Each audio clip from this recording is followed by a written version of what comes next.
আসসালামু আলাইকুম। নির্বাচনের সময় চলে আসতেছে, ফেব্রুয়ারি মাস খুব নিকটেই। তো সে আসন্ন নির্বাচনকে সামনে রেখে রাজনৈতিক দলগুলো প্রস্তুতি নিচ্ছে যে যার মতো করে। তারেক জিয়া লন্ডন থেকে বাংলাদেশে আসতেছেন। ধারণা করা হয় উনি বাংলাদেশের ভবিষ্যৎ প্রধানমন্ত্রী, যদি ঠিকঠাক মতো নির্বাচনটা হয়। কিন্তু সেই নির্বাচনের আগেই বাংলাদেশের সাথে ভারতের যে সম্পর্ক, এটা বেশ নড়াচড়া করতেছে, বেশ নড়বড়ে হয়ে গেছে মনে হচ্ছে। সম্পর্কটা তলানিতে এই সরকারের শুরু থেকেই ছিল। হাসিনা ইস্যুতে, ভারত বাংলাদেশে পারস্পরিক স্বার্থের ইস্যুতে, তো রাজনৈতিক মতানৈক্যের অভাব এবং বাংলাদেশের সাথে হাসিনাকে ফেরত না দেওয়ার যে একটা আলোচনা ছিল, তো এগুলো এখন আরও জোরে সোরে বেশ প্রকাশ্যে খুব ধারাবাহিকভাবে ভারতের সাথে সম্পর্কটা অবনতি হচ্ছে, অথবা এই সম্পর্কটা বেশ একটার একটার সাথে কন্ট্রাডিক্ট করতেছে, সাংঘর্ষিক পর্যায়ে চলে গেছে, কথা কাটাকাটি হচ্ছে। তো ওসমান হাদি ওনাকে যখন হত্যা চেষ্টা করা হয়, ওসমান হাদিকে আহত করার পরে বা ওনাকে হত্যা চেষ্টা করার পরে বাংলাদেশের রাজনীতির মাঠ বেশ উত্তপ্ত হয়ে ওঠে। অধিকাংশ লোক বলার চেষ্টা করে যে এর সাথে আওয়ামী লীগ জড়িত, আওয়ামী লীগের শুটাররা জড়িত। শুধু সেটাই না, ভারত থেকে এই শুটাররা আসছে, আসাম থেকে আসছে, পশ্চিমবঙ্গ থেকে আসছে, এইসব কথা মাঠে চাউর হয়। শুধু এখানেই শেষ না, এখানে দেখা যাচ্ছে যে বাংলাদেশে প্রায় 50 জনের মতো রাজনীতিবিদ ভারত থেকে টার্গেটে রাখা হয়েছে যাতে নির্বাচনটা হতে না পারে। এই রাজনীতিবিদ, বাংলাদেশের পলিটিশিয়ানরা এসব বক্তব্য দিয়ে আসতেছে বিভিন্ন সময়।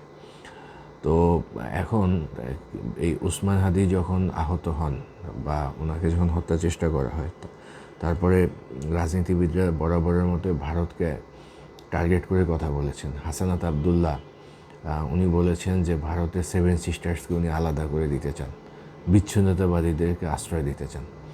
এর জবাব অবশ্য সাথে সাথেই ভারত থেকে দেওয়া হয়েছে। ভারতের আসামের মুখ্যমন্ত্রী হেমন্ত বিশ্ব শর্মা উনি এর জবাব দিচ্ছেন, বলছেন যে বাংলাদেশকে তারা কোনো সাহায্য করবে না, ভারত একটা পরমাণু শক্তিধর দেশ, ইত্যাদি ইত্যাদি। অর্থাৎ বাংলাদেশের একজন রাজনীতিবিদের বক্তব্য ভারতের একজন মুখ্যমন্ত্রী দিয়েছে। এই কথাটা বেশ তাৎপর্যপূর্ণ, কারণ বোঝা যাচ্ছে যে বাংলাদেশ নিয়ে তারা খুব কনসার্ন। শুধু এটাই না, এটা হলো গতকালকের ঘটনা। আমরা দেখতেছি যে ভারত থেকে বাংলাদেশের রাষ্ট্রদূতকে তলব করা হয়েছে। তার আগে বাংলাদেশ ভারতের রাষ্ট্রদূতকে তলব করেছে এই ওসমান হাদিকে হত্যা চেষ্টাকে কেন্দ্র করে। জবাবে বাংলাদেশের রাষ্ট্রদূতকে যখন তলব করা হয়, তখন এটাকে খুব স্বাভাবিক দৃষ্টিতে দেখছে বাংলাদেশের পররাষ্ট্র মন্ত্রণালয়। তৌহিদ হোসেন উনি বলেছেন যে এই ধরনের তলবকে উনি স্বাভাবিক হিসেবেই নেন, অর্থাৎ বাংলাদেশ কৈফিয়ত চাইছে বা বিভিন্ন ব্যাপারে জানতে চেয়েছে ভারতের রাষ্ট্রদূতের কাছে, জবাবে ভারতও একই পদক্ষেপ নিয়েছে। তো এগুলো পাল্টাপাল্টি হচ্ছে, খুব দ্রুততার সাথে হচ্ছে এবং দিল্লি থেকে খুব কুইক রেসপন্স করা হচ্ছে। হঠাৎ এত দিল্লির তৎপরতা বেড়ে গেছে বাংলাদেশকে কেন্দ্র করে, এটা এর আগে কখনো দেখা যায় না। আগে এই তৎপরতা খুব কিছুটা ধীর ছিল, কখনো কখনো ভারত রেসপন্স করতো না, কিন্তু এখন বেশ ভালোভাবে রেসপন্স করতেছে। সামনে কি নির্বাচন, এই নির্বাচনকে কেন্দ্র করে কি ভারত সরকার এত তৎপর হয়ে উঠছে, নাকি এমন কোন স্বার্থের ব্যাঘাতটা বাংলাদেশের সাথে এদের দেখা যাচ্ছে যে বাংলাদেশের সাথে তাদের স্বার্থের সংঘাতটা ঠিক কোন জায়গায়, এটা এখনও ক্লিয়ার না, প্রকাশ্যে ক্লিয়ার না। নির্বাচনকে তারা ইনক্লুসিভ চাচ্ছে, শুধু এই বক্তব্য, নাকি বাংলাদেশকে আসলেই তারা নিরাপত্তা থ্রেটের একটা অংশ হিসেবে নিচ্ছে, এটা এখনও অফিসিয়ালি ক্লিয়ার না। কারণ কয়েকদিন আগে, জাস্ট 3-4 দিন আগে বাংলাদেশ থেকে নাকি হামলা করা হয়েছে ভারতের জেলেদের উপর। বাংলাদেশি কোনো একটা বাহিনী ভারতের জেলেদেরকে নাকি হামলায় আহত এবং কেউ কেউ দাবি করে নিহত হয়েছে। ভারতের ইউটিউবাররা এই ব্যাপারটা খুব জোরালোভাবে প্রচার করে আসতেছে যে বাংলাদেশির সম্ভবত নৌবাহিনী থেকে ভারতের জেলেদেরকে হত্যা করা হয়েছে। তো বাংলাদেশ থেকে বলা হয়েছে এ ধরনের কথা একেবারেই মিথ্যা, এগুলো সম্পূর্ণ গুজব, এগুলোর কোনো অস্তিত্ব নাই, এই ধরনের গুজবের জায়গা বাংলাদেশ না, এইসব বক্তব্য দেওয়া হয়েছে বাংলাদেশের তরফ থেকে। তো ভারতের ব্যাপারে কোনো মন্তব্য করে নেয়।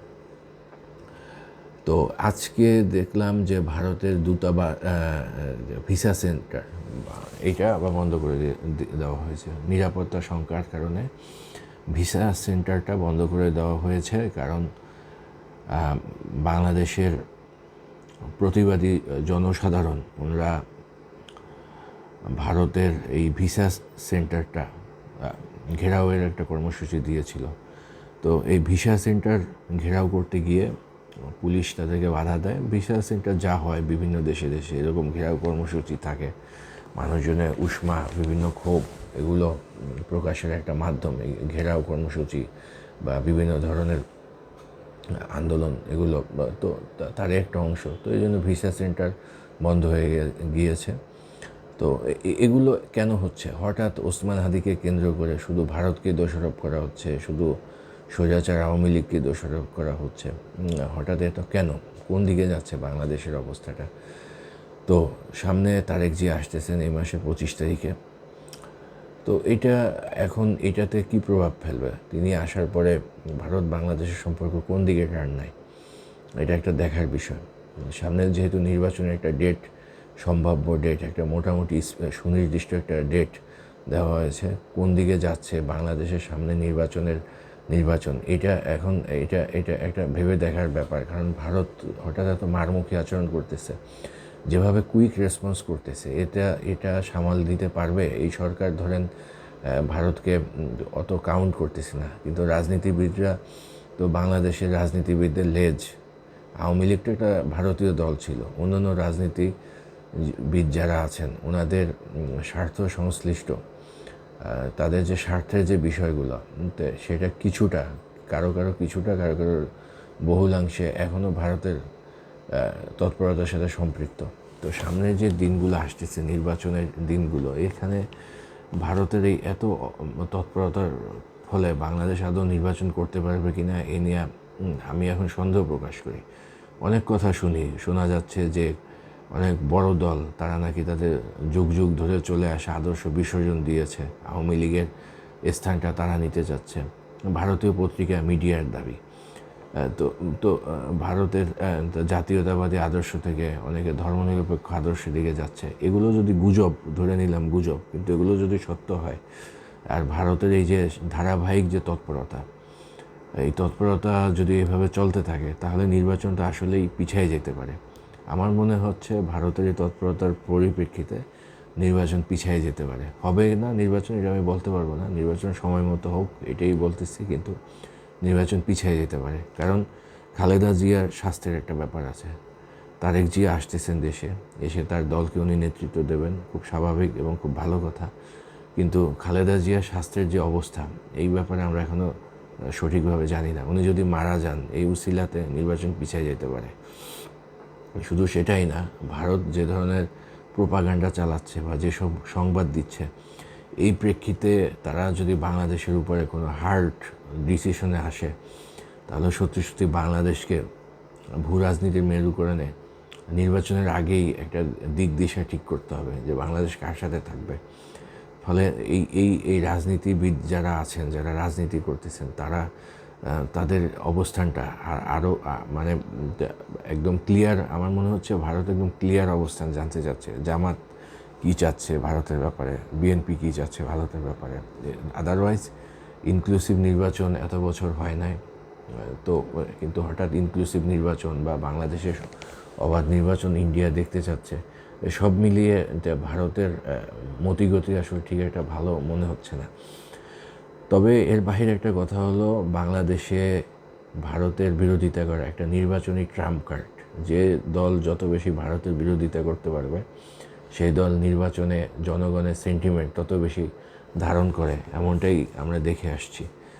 আমরা অনেক ক্ষেত্রেই দেখছি যে বাংলাদেশের স্বার্থ ধারাবাহিকভাবে এ দল, বি দল, সি, ডি সব দলেই দিয়ে আসছে বিসর্জন, বাংলাদেশের স্বার্থের বিসর্জন। মোটামুটি সবাই কম বেশি সবাই একভাবে বলবো না, তো কম বেশি ভারতের সাথে সম্পর্ক রাখে। কিন্তু যে দল বেশি ভারতকে বিরোধিতা করতে পারে, দেখা যাচ্ছে যে সেই দলকেই এদেশে মানুষজন সবচেয়ে বিশ্বস্ত দল মনে করে।